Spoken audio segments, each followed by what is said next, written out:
Good afternoon. I want to thank everybody for being here today. As you know, there's been a lot in the news lately about increasing COVID-19 cases in Missouri. Today, I want to take some time to get a little more background and explain our data here in Missouri. Currently, Missouri's 7-day average for new cases is approximately 1,600 per day. We are seeing an increase in cases right now, but like I said last week, the entire Midwest is seeing an increase.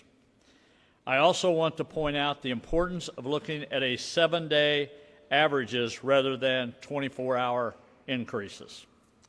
The day-to-day numbers can shift drastically for a variety of reasons.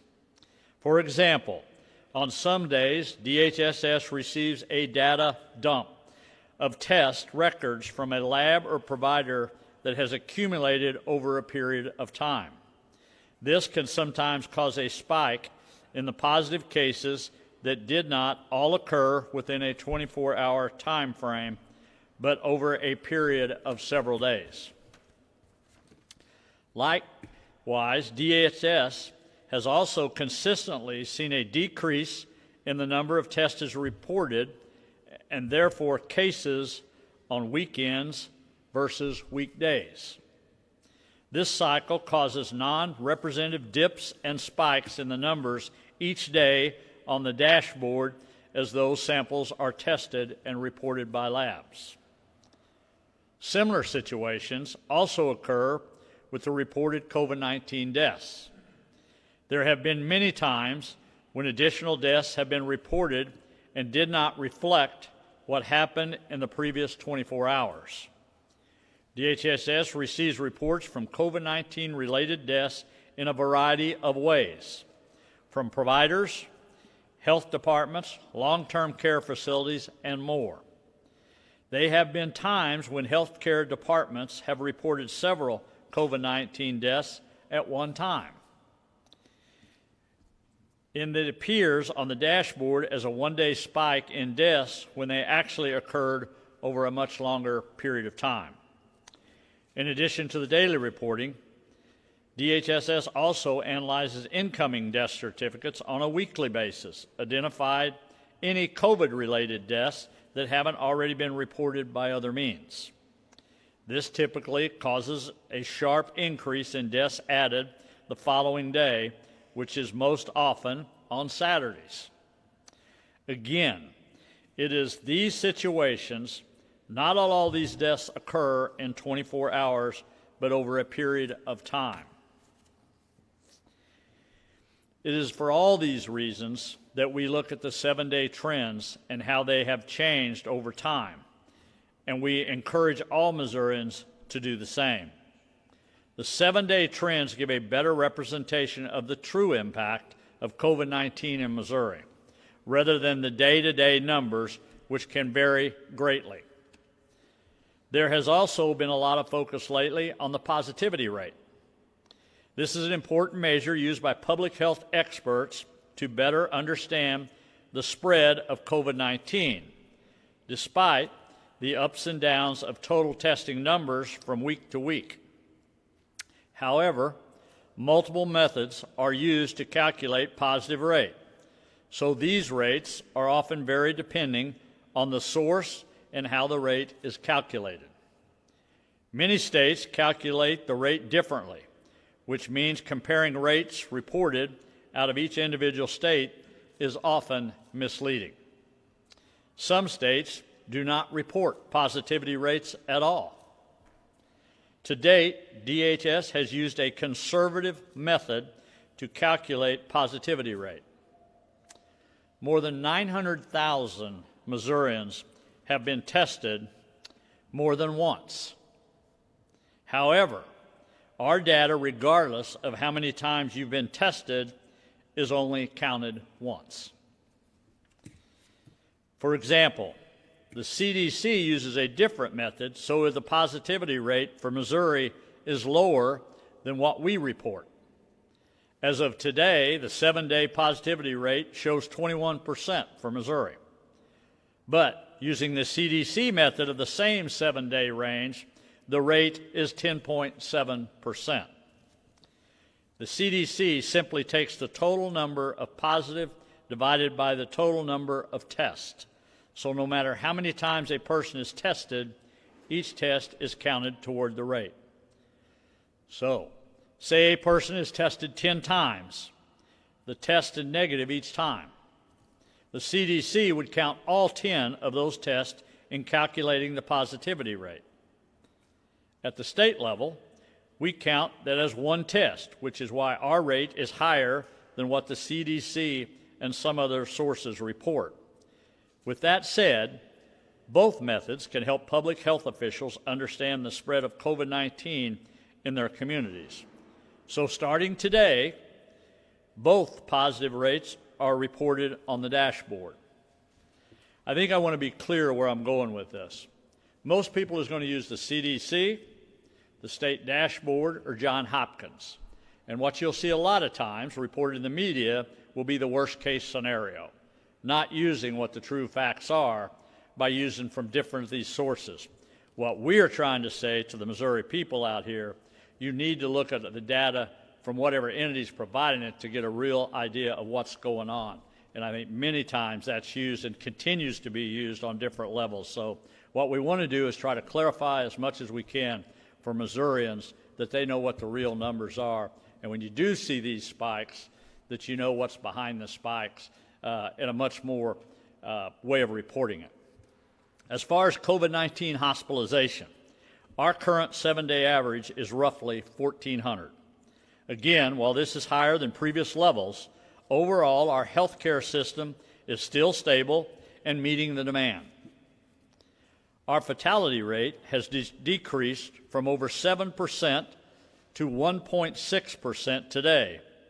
So although we are seeing more positive cases, fewer of these cases are fatality. This is a positive sign, and we are very thankful that the vast majority of Missourians are recovering. Just as we have throughout COVID-19, we continue to monitor the data every day and are constantly working to improve and recover. On the economic front, continue to receive good news. Even in the midst of COVID-19, companies continue to expand and invest in our state. Just yesterday, we attended a ribbon cutting for Optimus Solutions, a global industrial distributor and service provider that is opening a new 30,000 square foot PPE distribution center in St. Louis. On Friday, ETS also announced plans to expand to St. Louis, retain all current jobs, and add additional high-paying jobs. Last week, we announced that Missouri's unemployment rate dropped to 4.9% in September, down from 7% in August. This puts us at number 6 in the nation for the lowest unemployment rate. Missouri has now recovered nearly 218,000, 63% of the jobs lost to COVID-19. Thanks to our Show Me Strong recovery plan and a balanced approach, we are outpacing our economic and budget forecast, which is why a couple of weeks ago we were able to release some of the general revenue funds restricted earlier this year, as well as nearly $95 million in CARES Act funding.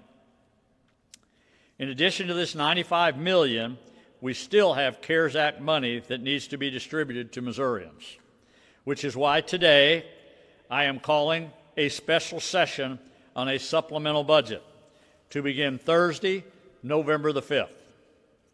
The supplemental budget contains funding for several items, including school nutrition service programs, job training grants, emergency solutions grant program for the homeless prevention, domestic violence grant, and child support payments. We look forward to working with the General Assembly to make sure these funds are distributed across Missouri as soon as possible. Tomorrow, we will be traveling to the Kansas City area for 2 more business announcements and a ribbon cutting of AA Farmers Co-op. Like I have said many times, it is a balancing act between COVID-19, the economy, violent crime, and the many other challenges facing our state right now. COVID-19 isn't going to disappear, so we must keep pushing forward on all fronts while we protect ourselves and others. And those three keys are social distancing, staying away from large gatherings, wear a mask, wash your hands. I cannot emphasize enough how important this still is, especially now with the flu season approaching. And if you haven't already, I highly encourage all Missourians to consider getting a flu shot. The First Lady and I received our flu shots every year, and this year is more important than ever. The fight is not over, but we have come a long way in the past 8 months, and we continue to make progress every day. Thank you, and God bless. Are there questions here, or Dr. Williams, Kelly? Dr. Williams? Thank you. I can't say it any better than the governor. Just incredibly appreciate people getting their flu shots. We've looked at our data through September 25th, which is the 8th week in our flu season, and we're up 19% for flu shots. And the governor and the First Lady have led that campaign. Many of you reported, I've read your articles, I've listened to you, on the tremendous pressure this has put on our healthcare workers. Read an article today about that, so thank you for bringing that to people's attention, having practiced for 30 years. And I would also include dentists in that, and I got a letter from the veterinarians yesterday, and would include veterinarians in that. They're certainly part of taking care of our loved ones. If you knew how much my dog loved his vet, you would understand, and I think many people do, that they're very, very important too. But I think one of the kindest things you can do for those people who are on the front lines is to get a flu shot right now. It is one way to decrease the pressure on our healthcare system, and it also, I can tell you, having practiced for 30 years, it really helps clinicians as you might present with symptoms if you've had your flu shot. So thank you so much for what you've done to help get out that message. I'll add one more thing, then take questions. We're incredibly excited still. Pfizer has announced that we think, and the CDC just announced today, that we should have the vaccine here in Missouri by the end of this calendar year. And our plan that we talked about last Thursday was sent to all 50 states by the White House as a model plan. So just cannot thank our team as a whole government approach for putting that together and kind of being a thought leader on that. So Kelly, glad to answer any questions. Hey, Philip. In the vaccine distribution plan, about 3.3 million people are in high priority groups. Yes. But how many of them is it feasible to actually vaccinate? What's your goal for how many you'd like to have vaccinated? Yeah, again, it's going to be sequentially rolled out. Obviously, the plan, obviously, first is healthcare workers and those people who are forward-facing. And so my sense is we'll probably get to phase 1A pretty quickly in a limited amount, and you saw the numbers for each of those. Philip, after that, once we get into January, February, and March, those numbers get pretty big. You can see them in the plan, just how many people are in those categories, and we will just move through them sequentially. So I can't give you an exact number, but I would tell you our timeline, I think, would be to vaccinate them in January, February, and March. Clarify? Sure. What's the trigger for moving from one phase to the next? You know, is it a percentage of each group? Yeah, it's the amount of vaccine we get. In the plan, if you'll look, it sequentially starts with our people who are at highest risk, our elderly with comorbid conditions. They start first, and then after that, we're just going to have to reassess. We, at this point, have not ranked those other groups until we see how much vaccine we get. In the vaccine plan, one of the priorities is people living in congregate facilities. Yes, Kurt. Does that include prisons? Yes, it does. We move through that. So prisons, long-term care facilities, yes. So a prisoner possibly could be vaccinated well before healthy. regular old citizen? Yeah, back to Philip's question, we have not prioritized that group yet, so that answer, I don't have that answer for you where they would fall in that category, but clearly we know from our data that people in congregate living facilities are at higher risk, but sequentially where they rank in that second phase, we have not yet done that. Hey, Dr. Williams. So in Boone County, we've seen kind of a decrease in demand for testing that the county health department has observed. It's kind of my understanding that that's been the case also with some of the community testing events y'all have held. Have you seen that decrease in demand for testing on a state level, and is that a concern, and how do you address that? Sebastian, we have seen that, and it is a concern. And I just left a meeting of 1,000 state employees talking about this. You know, the governor has been incredibly purposeful about being able to test 2.2 Missourians.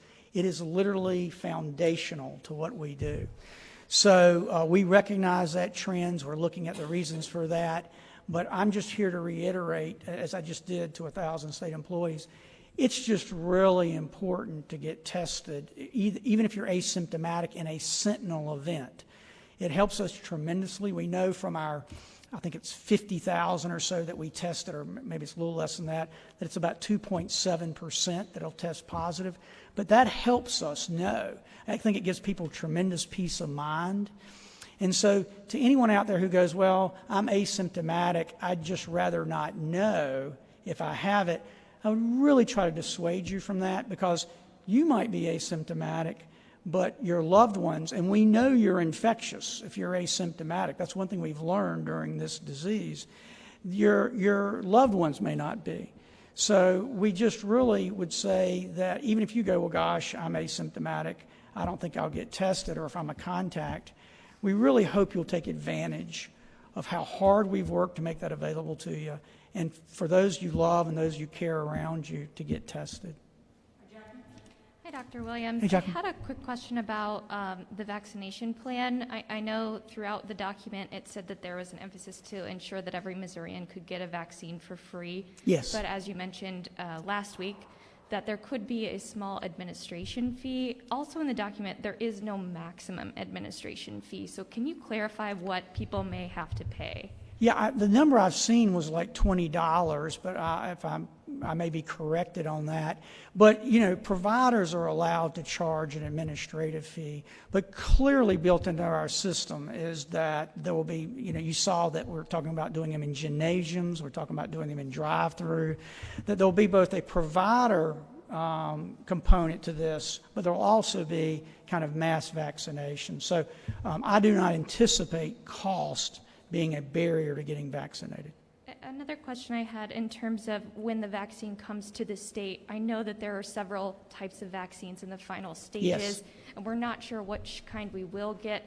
Will there be a need, or will there be money for those providers who are providing the vaccine in terms of like cold storage or things of that nature? Well, as you know, that's been very much discussed on the national scene in the last 24 hours. That's been very, very contentious. And so that is to be decided. At this point in time, all the vaccine, the syringes, the PPE, all comes from the federal government. So to your question, will there be additional funds in that? I've spent the last 24 hours of my life dealing with that on a national scene. I'm on the board of directors of ASTO, and we had a 4-hour meeting yesterday about this. Among other things. And so I think that's yet to be determined. We'll take 2 more questions. Gladys and then Ryan. Ryan's for governor. Okay, Ryan. Yeah, Dr. Williams, I want to make sure I got the number right. To follow up on Jacqueline's question, Senator Blunt has said that nationwide it would cost $6 billion to actually distribute the vaccine, and it's federally funded. But my question is, as far as bearing the cost, who bears that? Are you waiting for HHS funding? Will the state cover part of that, or will that be part of the special session the governor just referred to? Well, again, it's a national issue right now in that, again, the vaccine is free, the syringes are free, the PPE is free. You're allowed to charge for it. So the number you've heard from Bob Redfield and Senator Blunt is $6 billion requested for additional funding to possibly cover other expenses. Secretary Azar said that at 2 days ago, I guess it was, that at this point he did not anticipate that type of expenditure.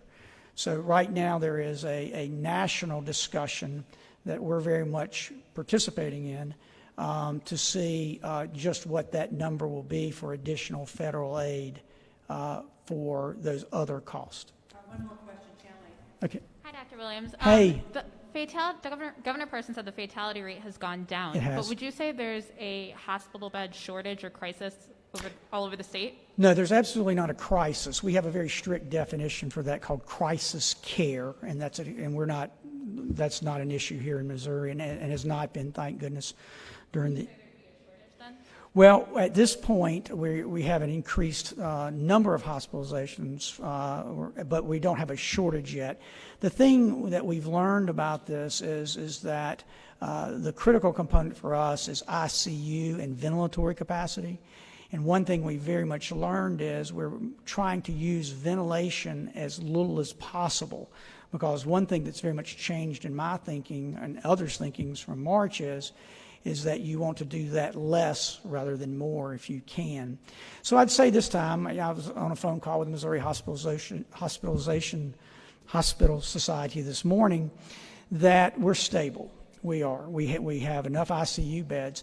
It's interesting, circling back to the very first thing I said, when you talk to the people in St. Louis and you talk to the Missouri Hospital Association, one of the limiting factors is not the number of beds, it's the staff. That we're finding that for a variety of reasons, and we're hearing this. The governor and I were on a call Saturday with all the infectious disease doctors that we talk to every Saturday.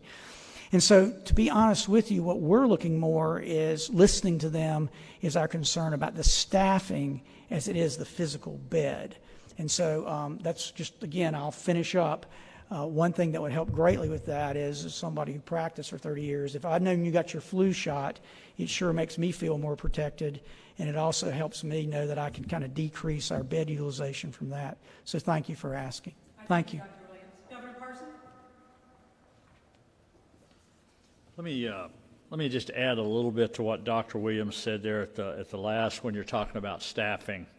I've said this before up here, but I think it's very important. These people's been on the front line, these hospitals, these emergency rooms, EMTs. People have been out the street the entire time, have had no break. They've been fighting this day in, day out. One of the things that we did just here in the last 2 weeks, trying to figure out how do we do this long term. We know this virus is going to be here for a while, and we're going to have to deal with it. I think that's the exact reasons we helped with the expansion of Missouri Western and their nursing school. To addition to that, why we expanded St. Louis Community College. And at the end of that, that's about 1,000 nurses that will be coming out of those institutions. The sooner the better. But I think it's important. We talk about a lot of things, but a lot of those people and their families, been at this for 8 months. And I just appreciate their dedication or loyalty to a job that most people don't want to do on that. Good afternoon, Governor. I've got a couple of questions for you. First of all, about the data and the 7-day, looking at it long term. This is something you said on the radio today as well as here. The case average of the last 7 days is actually 1,741 per day, which is the highest daily average, 7-day average that we've seen so far. And taking it out even a little further. Now, let me ask you, are you using CDC or using our dashboard? I'm using the data that is reported by the Department of Health and Senior Services. Yes, but you normally use Johns Hopkins or the CDC when you write an article. I always use the data that's coming from the state every morning. All right, we'll disagree with that. Go ahead with your question. 1741 over the last 7 days. So going out to the going out even further, so far this month, 39 states in the Union and the District of Columbia have a infection rate per capita that is less than Missouri, and 2, Vermont and Maine, 13 or 1/3 of Missouri's rate, and 2, Vermont and Maine have 1/10 of Missouri's rate. Have you looked at what those states are doing and tried to bring any of those efforts to Missouri to reduce the rate? Well, I think you just seen an article the other day that compared Missouri and Vermont. talking about what we were doing here in these two states that were one of the top two states in the nation, how we was dealing with this. I think when you look at the other states' averages, Missouri's right in the middle of the Midwest, where you know very well that's the hottest part in the nation right now. You know that, what we're doing, and you compare us to those other states. I don't know about Montana. Montana's a little hard to represent a fair representation of Missouri when you got Kansas City and St. Louis. I'm not sure Montana's going to quite compare to Missouri as far as have to do that. So you got to realize where you're at, the diversity of the states and different things. Look at the Midwest. That's a fair comparison. That's where it's at right now. All right. What do you have to say to people? The holidays are coming up. I've done a lot of interviews where health officials just say, you know, congregating and being together with your family can be very dangerous right now. What would you have to say to Missourians, being that the holiday season is coming up? Yeah, most certainly. You got to be real cautious about that. I mean, my family, for example, is a pretty large family, and we're not going to be able to be together like we normally are. So I'm going to go back to, I think we all have to take the responsibility to understand what the importance of this is. And I'm going to go back. Again, we talk about the mask a lot, but social distancing, being around somebody for 15 minutes, is just as important as a mask. Keeping your hands clean. It is all three things. So I think when you talk about families getting together, you have to take that all into account and make sure you're taking care of yourself. But care of yourself and other people, but more importantly, other people, your family members, your neighbors. I mean, that's all upon our responsibility. I think sometimes we talk about a mask and we think we're wearing a mask for us. But the reality of it is we should all be doing our part to help one another.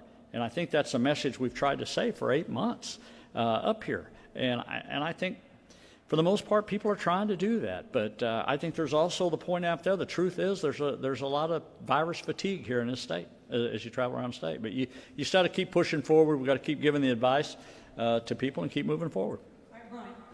Yeah, good afternoon, Governor. Two-part question. You mentioned the special session and the supplemental budget. What's the main aim of the special session, if you'd elaborate on that? And my second question, we reported today another 11 deaths of veterans in veterans' homes, 67 deaths, Governor, since September the 1st at the veterans' homes, all from COVID. Your reaction to that, and do you have any other update on the inquiry? Let me just say this. I'll be careful kind of how I say this just because of the legality side of it, I guess I want to say. We were doing some of the best in the nation as far as how we was taking care of our veterans in these veterans' homes. There was a spike that occurred that definitely raised red flags.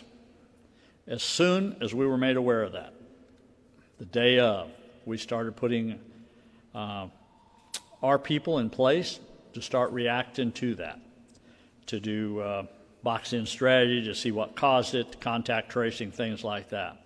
And as we move forward, we definitely are continuing to put a stop to the spread of that COVID-19 in those veterans' homes, and we're aware of that situation. There was an investigation that was looking into that and is looking into that, and at that point we'll release that information once we get that, but I don't have that right now. But definitely a red flag of what happened. Disappointing. Hi, Governor. On special session, how long do you expect it to last, and would you be open to including any other topics in it at all? Yes, I would. If the legislature was willing, I think the legal liability issue should be front and center in this state. If it's not done in special session, it definitely should be a priority in the session. Hopefully that's something that could be done in the first 30 or 60 days. But I definitely would consider that if both bodies come together and say they have a plan in place and that we can work together to get it done. I'm open to that. The special session, mainly the things I read about on the budget, is why I'm calling the special session. Really, we have to just to be able to get money in and be able to get some money out to pay some bills. Same topic, special session. Have you had any meetings with members of the leaders in the House or the Senate to discuss details? Yeah, I think there's been going on. Oh, I'm sorry. Details of what I said, Yeah, or suspect of things to add. no. Yeah, what you want to get done? Yeah, we during have. this? We've met with both chambers. I think they're fully on board. So the special session, as far as I'll let the House and Senate decide what those days are. but I think it's more of a technical session than it ever will be. It shouldn't extend past the timelines that we're talking about. It should be very short. They should be in and out very quickly. Our last question, Rudy. Governor, the CDC has a moratorium on convictions, yet in courts around the state, eviction proceedings are moving forward. As you move into the special session with the CARES Act funds, are you thinking of allocating any of that to representation for people who are facing eviction, or to help them catch up on their rent so that they can remain housed? We've had no discussion on it. All right, thank you, Governor. All right. Can I ask Yes. one quick question about Cori Bush and the tweets this morning and your response, please?